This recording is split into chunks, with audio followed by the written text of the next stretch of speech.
Hey guys, Oshkosh 2021 is in the books. It's done. It was awesome. It was really hot.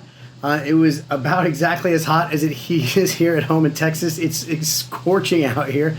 I flew north to Oshkosh with my canopy down, and I just kept waiting for the temperature to drop, and all that seemed to happen was the humidity increased. One thing they did different this year, if you read the NOTAM, I did, a lot of people don't, is they moved the entry point from Ripon to Portage, which is an airport west and south, and then you're to fly to the Endeavor Bridge. This gives you a whole lot more time to sort of zipper up and get your spacing right. I don't know if this was the primary reason, but it was a non-issue. My entry into Oshkosh this year would have been no different if I was the only plane in the sky.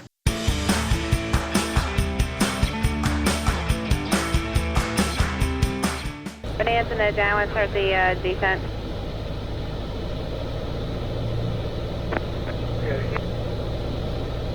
Bonanza, keep your base turning, keep it turning all the way 180, all the way around to the green dot, all the way around 180 to the green dot. Keep the turn coming, keep it going.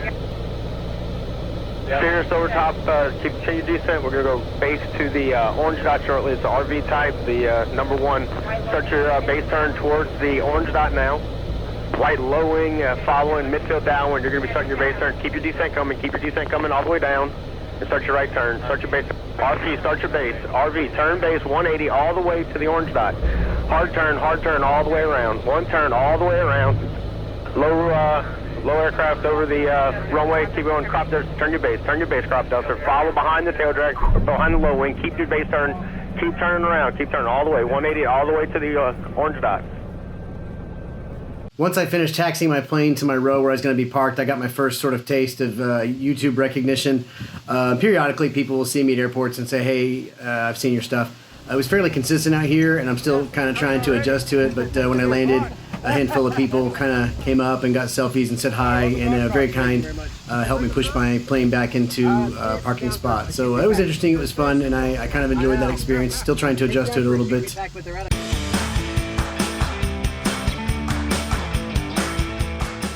So as soon as I landed my plane, I got a text message from Dan Millican from taking off, and he said, hey, we're going to hop in a car with Patey Wagstaff, and we're going to grade people's landings.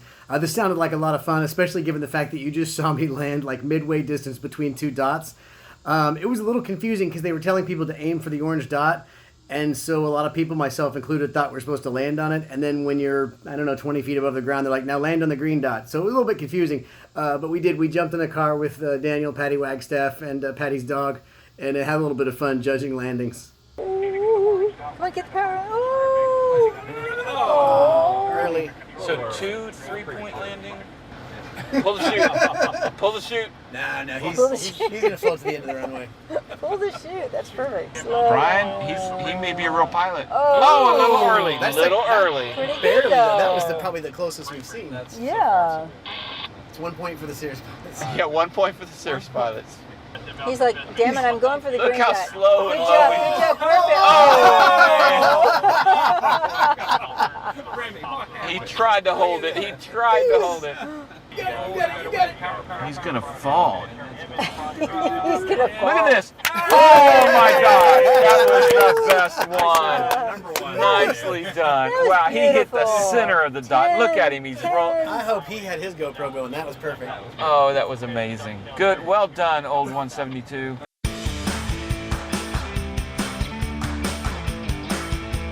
So after we finished that, it was time to do normal Oshkoshi things, which means kind of wandering aimlessly through the different areas. They've got the North 40 where most people camp, home built, vintage, warbirds. They have an ultralight field, all this different stuff. You can kind of just wander around and just sort of look at airplanes.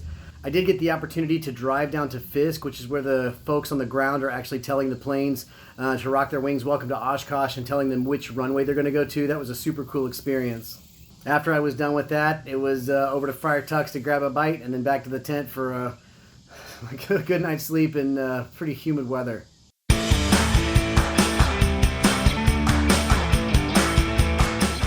The following day, I spent most of my time with Jeff Simon from Socialflight.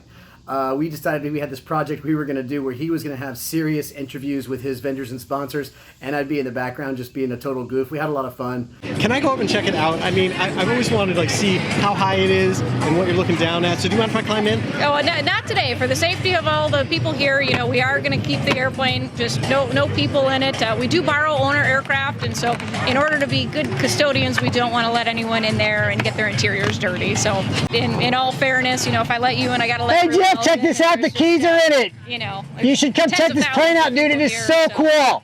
Yeah, something we don't want the great unwashed of your shoes on it. Yeah, I've been called the unwashed masses before. Okay. Is that someone calling you over there? Yeah. Why don't you go? I think they're calling your name. So get down.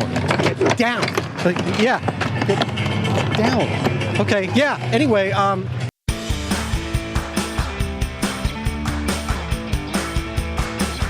After Jeff and I were done filming for the day, it was off to SOS Brothers to meet some people, have some drinks, goof off, have some food.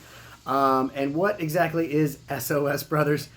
Just outside of the EAA grounds is a tent, and they tend to float this giant yellow happy face balloon that glows at night, so you can find it easily. It's a little more PG-13. There's the girls in the bikinis that are assisting folks who need help drinking their beers through these bongs. I did not partake in that. I did get to spend some time with a lot of people. Martin Pauly, of course, is a good friend of mine. Kevin and Jamie, you know them from 310 Pilot. Matt Guthmiller I got to meet for the first time. He's a pretty nice guy. That's probably Swain Martin right there. Pretty sure that guy, that's got to be Steve-O, One Knievo. This is probably Flight. So pretty much everybody was there, I think. I'm pretty sure that's who those people were. And then after that, it was time to hunker down for a heck of a storm that was coming. There's 2 tornado warnings in this. Hang on. Look, hang on. Hey, there's tornado.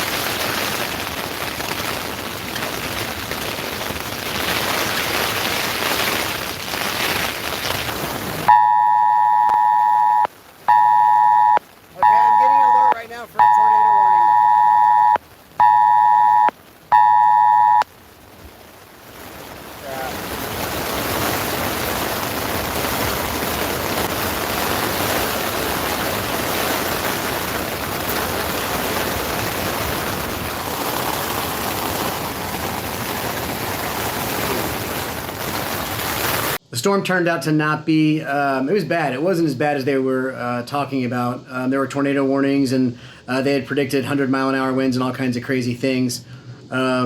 People were scattering to get out of there and hunker down. But a lot of people, just like myself, just kind of waited it out under the wing of their airplane in their tent, and it turned out to be not that big a deal. There was no hail or anything. So, once it kind of quit being intense, I just went to sleep and decided to hit it again the next day.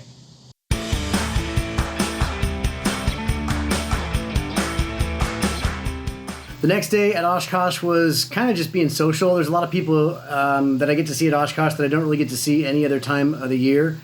I got to visit with Mike and Mark Patey. Of course, Mike brought Scrappy, which had a crowd around it pretty much the whole time. Just an amazing airplane. I got to go over and visit with Mark while he was selling tugs. Dan Bass, you probably know his story. He's the guy that got carbon monoxide poisoning in his Mooney when he took off and woke up on the ground. Had dinner with him.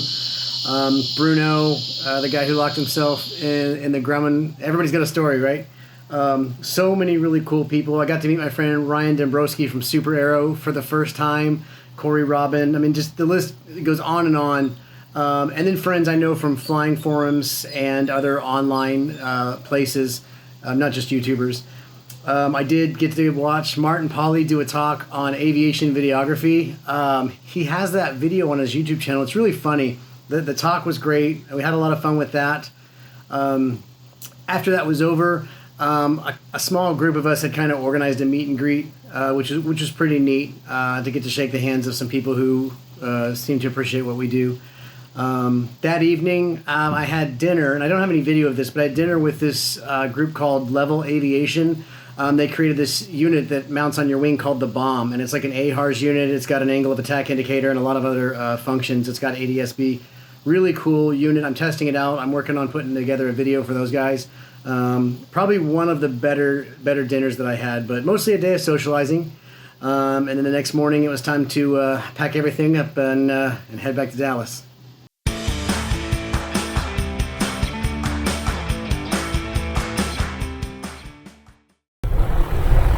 T6, cross on your right side, 27. T6 is going flying. Then line up and wait on runway 27.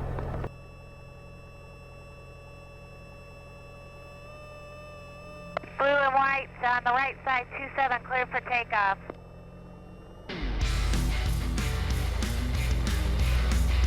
Tail dragger on the left side, pull up farther over the dot.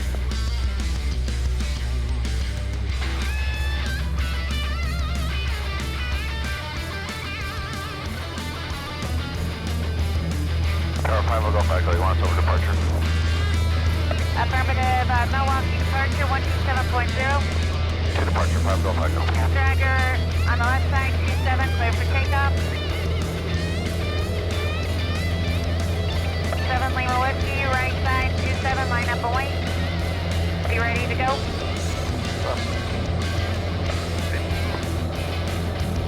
Alright, thanks, sir. We have, we're going to get 1 mile.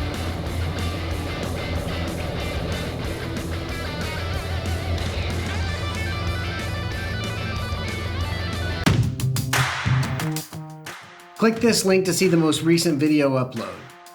Click this link to see a video that YouTube thinks you might like. Click this link to subscribe to my channel.